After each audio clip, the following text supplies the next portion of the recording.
वैसे अगर कोई आपको ये कहे 1 जून को कहे कि 1 जुलाई तक ये सरकार गिर जाएगी तो शायद आपको लगेगा कि नेता है, डींगे हाँकता है, बोलता ज़्यादा है, फेंकता ज़्यादा है।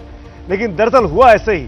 बीजेपी के एक छोटे से नेता हैं, छोटे भैया नेता कह लीजिए आप उसको, बहुत बड़ा कद पार्टी में उनका नहीं है।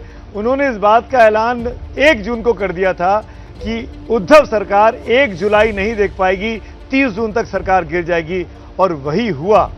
ऐसा कैसे बोला और ये कौन नेता है, उनका पुराना बयान, उनका ताजा बयान और कैसे इस पूरे बगावत में उनका खेल रहा, आइए आपको दिखाते हैं इस खास रिपोर्ट में। 1 तारीख तुम्हारी थी जून की, 30 तारीख मेरी रहेगी। जसं मी माझ्या मुख्यमंत्री पदाचा आज राजीनामा देतोय, 1 जुलाई आने नहीं दूंगा, इस बात को याद रखना।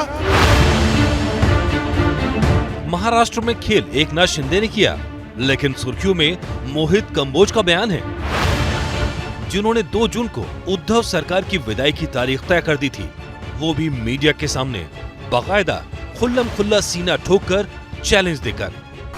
ना मुझे अपमान का भय है, ना सम्मान की इच्छा है।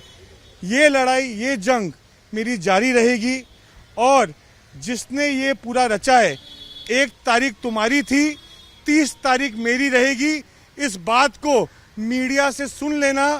1 तारीख तुम्हारी थी जून की, 30 तारीख मेरी रहेगी, 1 जुलाई आने नहीं दूंगा, इस बात को याद रखना।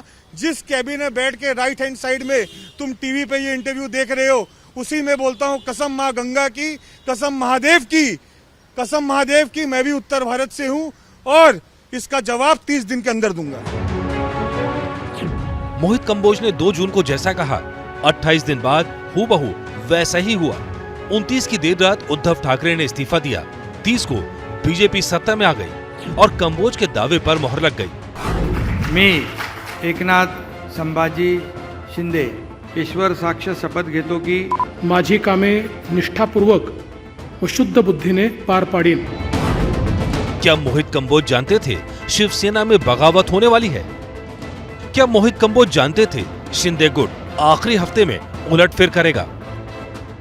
क्या मोहित कंबोज जानते थे बीजेपी शिंदे गुट के साथ सत्ता में आएगी? या फिर मोहित कंबोज ने जो कहा वो महज एक संयोग था? इन सारे सवालों के जवाब मोहित कंबोज ही दे सकते हैं और वो अब मौन साधना पर चले गए हैं। हाँ, इतना जरूर है, उनका और उद्धव सरकार का 36 का आंकड़ा रहा है।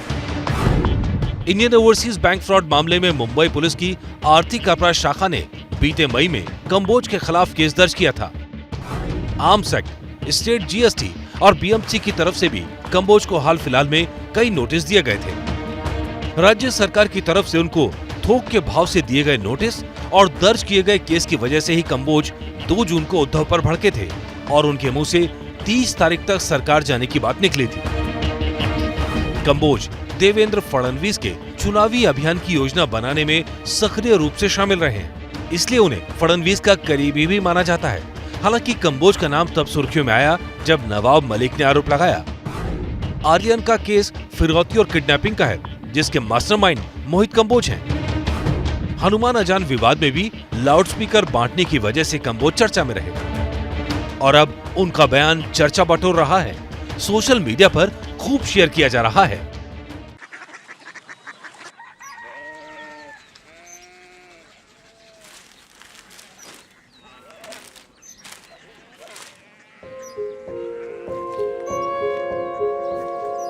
बाबा, बाबा, कोरिया सिटी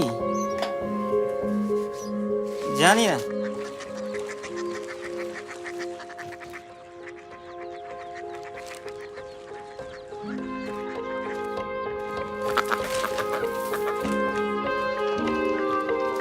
कोरिया सिटी? हाँ।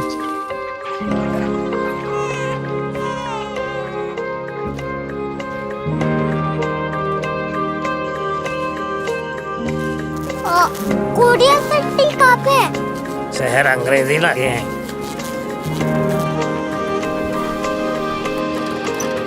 Korea city.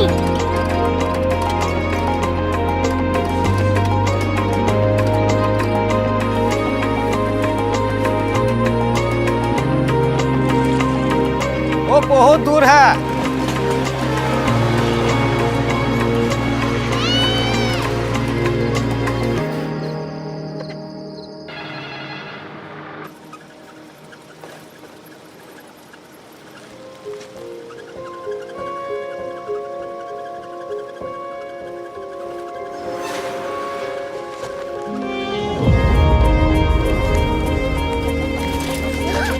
Korea city.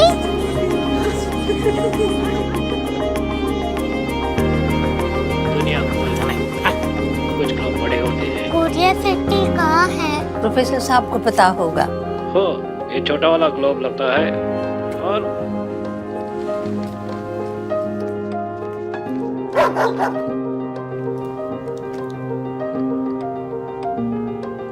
पता नहीं, मेरी बेटी से जाके मिल लो, शायद उसे मालूम हो।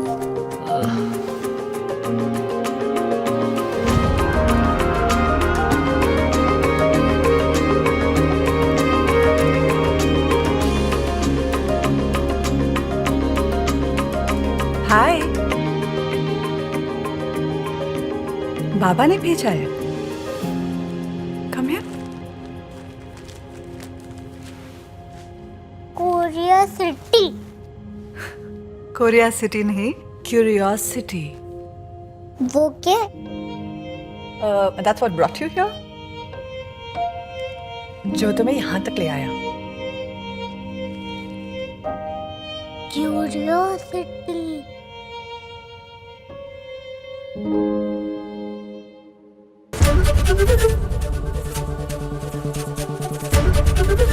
एबीपी न्यूज आपको रखे आगे।